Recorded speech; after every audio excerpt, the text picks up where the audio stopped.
भाइयों नमस्कार, बहनों नमस्कार। मैं डॉक्टर चंद्रभान सिंह, अयोध्या वासी। भाइयों, जैसा कि आप लोग जानते हैं, अच्छी तरह जानते हैं, मैं डॉक्टर चंद्रभान सिंह अयोध्या वासी हूँ। शांत कुंज आश्रम से दीक्षित हूँ और आप लोगों के लिए वीडियो बनाता रहता हूँ, क्योंकि मैंने ट्रेनिंग किया है खान पान, रहन सहन, आचार विचार, योगा, ध्यान, इसकी ट्रेनिंग भी मैंने किया है। और शांत कुंज आश्रम हरिद्वार से मैंने गायत्री मंत्र की दीक्षा भी ली है और आज 40-42 साल से आयुर्वेदिक दवाखाना भी चलाता हूँ।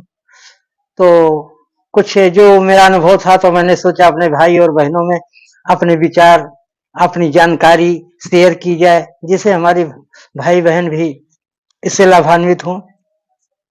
और आशा करते हैं कि आप लोग गायत्री मंत्र का जप कर रहे हैं, क्योंकि पीछे वीडियोज हमने कई बनाए जिसमें गायत्री मंत्र के जप के बारे में बताया हुआ है।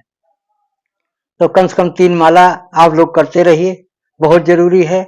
और ये बहुत कुछ देने वाला मंत्र है गायत्री मंत्र। ये ब्रह्मास्त्र है और इससे बड़ा कोई मंत्र नहीं। महामंत्र जितने जग माही, कोवू गायत्री सम नाही। तो इतना इसका महानता बताई गई है और देवों की माता बताई गई है और वेदों की माता बताई गई है। तो ये बहुत आपके जीवन सब कुछ कल्प वृक्ष के समान ये ब्रह्मास्त्र है, सब कुछ देने वाला है। तो गायत्री मंत्र का जप आप जरूर करते रहिए और समय निकाल के शांत कुंज आश्रम हरिद्वार आइए, यहाँ आप दीक्षा ले लीजिए। अगर नहीं भी दीक्षा लिए हैं तो गायत्री मंत्र तो जप करते ही रहिए, ठीक है ना। आप जरूर इस बात का ध्यान रखिए। और एक चीज और मैं कहना चाहता हूं कि हमारे सभी भाई बहन अपना जो खान पान है इसका सुधार करें। खान पान, रहन सहन, आचार विचार, ये सब बहुत जरूरी है हमारे जीवन में। हम काम चाहे कुछ भी कर रहे हैं, कुछ भी, लेकिन गायत्री मंत्र का जप जरूर करते रहिए और अपने खान पान का सुधार, रहन सहन का सुधार, आचार विचार, ये सब अपने जीवन में अपनाना ही जरूरी है। हमारा कहने का मतलब यह है कि केवल वस्त्र बदल के हमें साधु बनने की जरूरत नहीं। बस साधु बन जाइए अपने विचारों से, अपने रहन सहन से, अपने खान पान से, अपने व्यवहार से। जो मैं कर रहा हूं, और जब हमने ट्रेनिंग लिया शांत कुंज आश्रम से, तब से हमारे विचार बहुत कुछ बदल गए। तो विचारों की प्रधानता है, भाव की प्रधानता है। तो अपने अंदर हमेशा अच्छे भाव रखिए। भाइयों, मैं कोई जानकार या विद्वान नहीं हूं।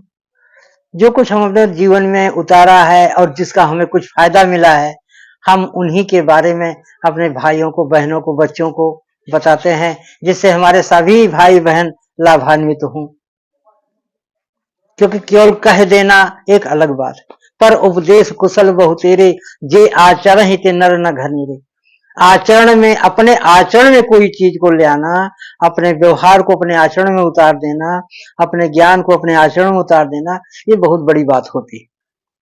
तो भाइयों, मैं ये दावा तो नहीं करता कि मैं बहुत बड़ा आचरण वाला हूं, या बहुत, मैं दावा नहीं करता, लेकिन फिर भी 99% कोशिश हमारी यही रहती है कि हमने जो कुछ आज तक सीखा है उसको अपने जीवन में उतारने की कोशिश किया है। और हम अपने भाइयों से हाथ जोड़ के विनती करते हैं, बहनों से भी, बच्चों से भी, कि आप कुछ भी पढ़िए, रामायण पढ़िए, गीता पढ़िए और अच्छी अच्छी किताबें पढ़िए, साधु संग कीजिए, बहुत अच्छी बात है, बहुत उत्तम बात है। लेकिन हर बात को अपने जीवन में उतारने की कोशिश कीजिए। अगर अपने जीवन में नहीं उतारा तो उस ज्ञान का, उस साधु संग का, उस अच्छी अच्छी किताबों के पढ़ने का कोई अर्थ नहीं। अननेसेसरी पढ़ने का, टाइम खराब करने का क्या फायदा है। गीता की किताब आपने रख दिया है, उसको हाथ जोड़ दिया है, गीत रामायण रख दिया है हाथ, तो हाथ जोड़ने से क्या बात नहीं बनेगी। उसके अंदर भाव जमाना पड़ेगा, उसको पढ़ना पड़ेगा, पढ़ करके अपने जीवन में उतारना पड़ेगा, तभी हमें इसका फल मिलेगा। तो भाइयों, आप इस वीडियो को देख रहे हो, हमें बड़ी प्रसन्नता है, लेकिन बार बार विनती है कि अपने जीवन में जरूर उतारिए। सबसे बड़ी चीज मैं कहना चाहूंगा, आप अपने खान पान में जरूर सुधार कीजिए। अगर अपने खान पान में सुधार कर लिया जाए तो हमारा शरीर बीमार नहीं होगा।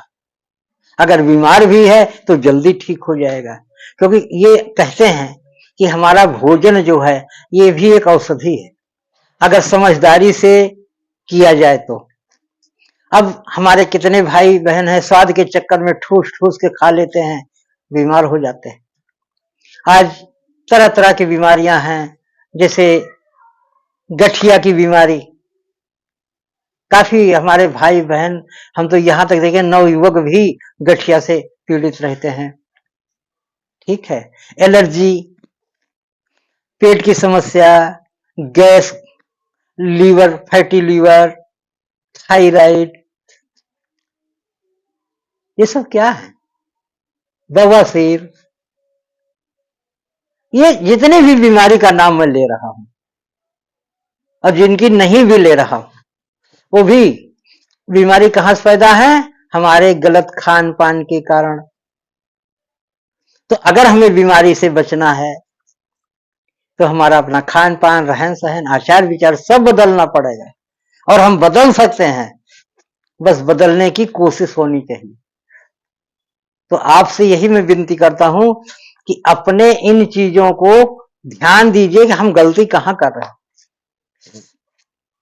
गलत खान पान है कि गलत रहन सहन है कि गलत आचार विचार है। सात्विक विचार लाइए अपने जीवन में, सात्विक भोजन करिए, सात्विक रहन सहन रखिए, सात्विकता का अपने स्थान में, अपने जीवन में स्थान दीजिए।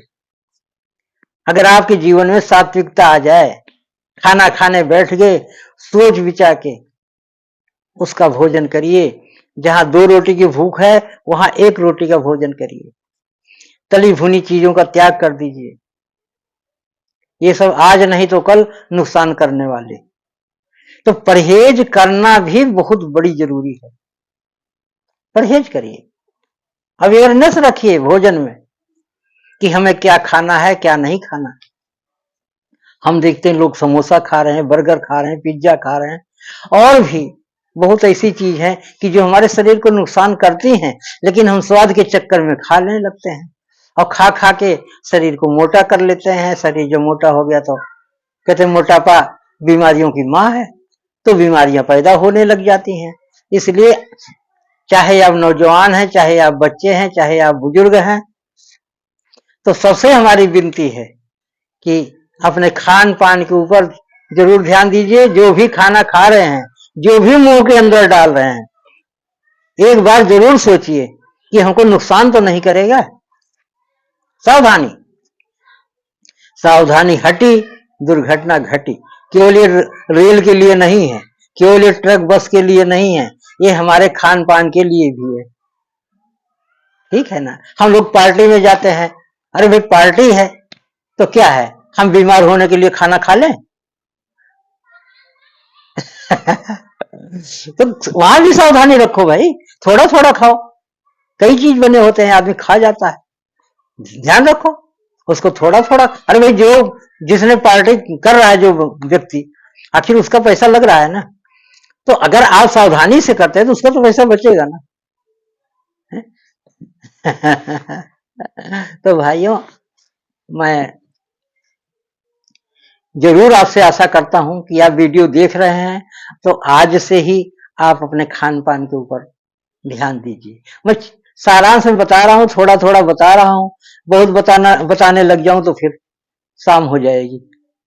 ठीक है, ऐसे ही खान पान हो गया, रहन सहन अपना साफ सुथरा रखो, डेली स्नान करना है, रगड़ रगड़ के नहाना है, समय से नहाना है रोज, तो शरीर स्वस्थ रहेगा। मालिश करनी है हमेशा, रोज कम से कम 1 बार धूप में बैठ के, या नहीं धूप में सही, छाए में ही सही, रगड़ रगड़ के अच्छी तरह मालिश की जाए पूरे शरीर की, तो हमारा ब्लड सर्कुलेशन सही